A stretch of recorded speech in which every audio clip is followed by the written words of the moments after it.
Pour commencer cet entretien hebdomadaire, je commence par quelques actions préliminaires et je débute par retirer la chaussette de résine antiphosphate que j'ai mis dans ma décante.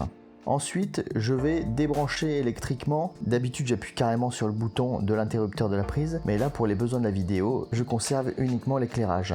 Cela nous permet d'observer le bac sans brassage depuis le dessus, ce qui est impossible en temps normal, et c'est d'ailleurs assez bizarre de voir aucun mouvement dans le bac. Ensuite, je retire le godet de l'écumeur et je vide son contenu. Le godet de l'écumeur, je le vide à l'occasion de mon entretien hebdomadaire, mais c'est une action que j'effectue tous les 2 à 3 jours. Je prépare mon matériel, mon seau de récupération, ma petite pompe manuelle achetée dans un magasin de bricolage très peu cher, et je vais venir placer l'aspiration dans ma décante et je vais venir donc vider environ 10% de mon volume d'eau. Personnellement, je retire donc 6 à 8 litres. Je retire aussi quelques éléments, l'embout de mon rejet, je vais gratter tout ça pour enlever l'excès de coralline. Je retire de ma décante les 2 mousses qui sont présentes, la première grosse mousse, ainsi que la seconde. On se les met de côté, on les nettoiera tout à l'heure.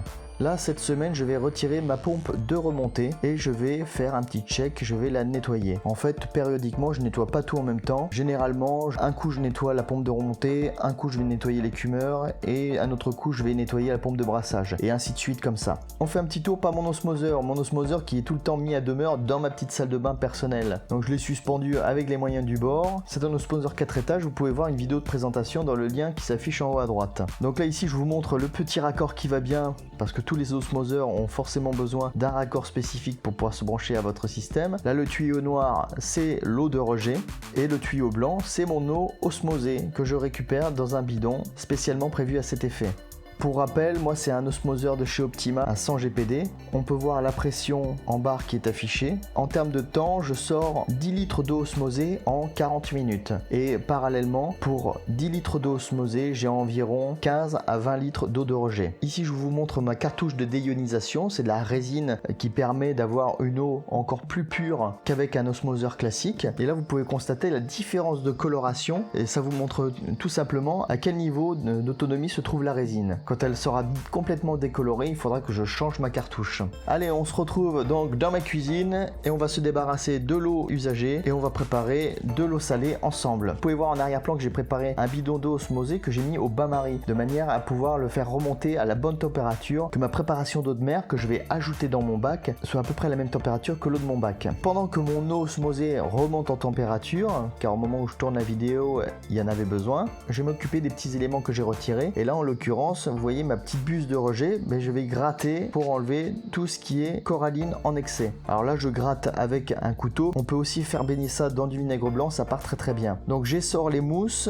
et je nettoie ma pompe de remontée. Pareil, j'enlève le plus gros et je nettoie ça avec le même principe que l'eau douce dans l'eau de mon aquarium. Alors, je nettoie les ventouses qui se trouvent au fond du bac. Je vérifie mon tuyau aussi, qui n'est pas très sale, donc je vais pas non plus me prendre la tête. Un petit focus sur la pompe pour voir les différentes caractéristiques. Vous voyez que c'est une pompe réglable de 400 à 1000 litres heure. Moi, elle est plus proche des 400 que des 1000 pour la taille de mon bac. Pour info aussi, ce n'est pas la pompe d'origine du bac Blue Marine. Je l'ai changée personnellement parce que la pompe d'origine était beaucoup trop bruyante. Avec celle-ci, je n'ai absolument aucun problème. À savoir qu'elle est compatible forcément en eau de mer, mais aussi en eau douce. Donc pour ceux qui cherchent une pompe de bonne qualité, sachez qu'avec AM, on n'est pas emmerdé du tout. Donc là, ce que je fais, je démonte aussi la partie du rotor. Vous voyez qu'il est assez sale. Et j'ai pu remarquer que plus le rotor était sale, plus la pompe avait tendance à être bruyante.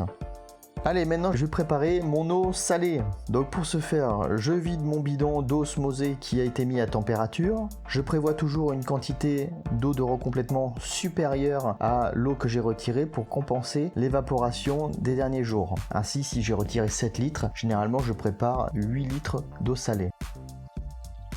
Je vais utiliser mon sel Riff Crystal. Mon bidon est presque vide, il va falloir que j'en reprenne. Donc ça, c'est du sel enrichi, je vous en ai déjà parlé dans certaines vidéos. Donc là, vous allez voir, la méthode pour faire mon eau salée, c'est une méthode artisanale. Peut-être que certains vont bondir sur leur siège, peut-être que d'autres vont se dire « c'est bizarre ». Moi, je le fais au fur et à mesure et j'adapte ma densité par rapport à la densité actuelle du bac. L'objectif étant d'avoir une densité en sel de 1025. Donc là, je touille bien, je mélange bien pour que le sel s'incorpore. L'objectif étant de ne pas avoir de sel en suspension dans l'eau.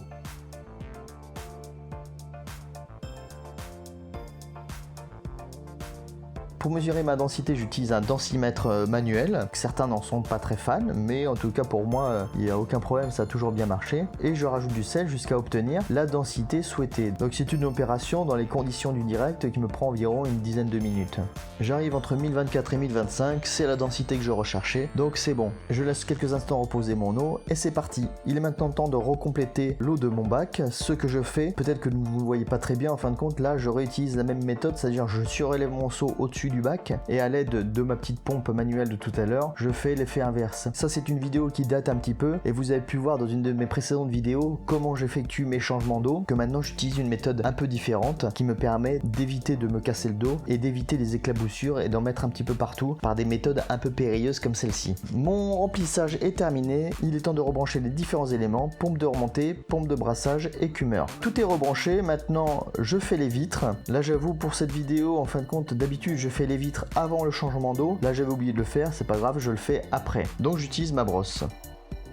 J'utilise également une raclette à lame.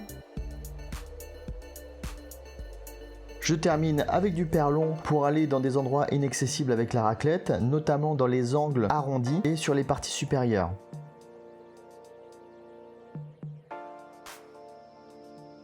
Enfin, je complémente, je mets mes petits produits que je vous avais présentés dans une précédente vidéo de Riff. À savoir que je vous avais dit que j'avais testé le fait d'arrêter les compléments et en fin de compte c'était pas bon du tout. J'ai mon taux de calcium qui a fini par chuter, donc j'ai repris les compléments comme avant. Moralité de l'histoire, tant que ça marche, il faut pas changer ses habitudes. Dernière opération au niveau de l'esthétique, je mets un coup sur mes vitres extérieures avec du produit vitre classique, un coup de sopalin et c'est parti. Comme ça on a une vitre qui est nette à l'intérieur et qui est nette à l'extérieur aussi, ce qui permet de profiter de l'esthétique de son bac.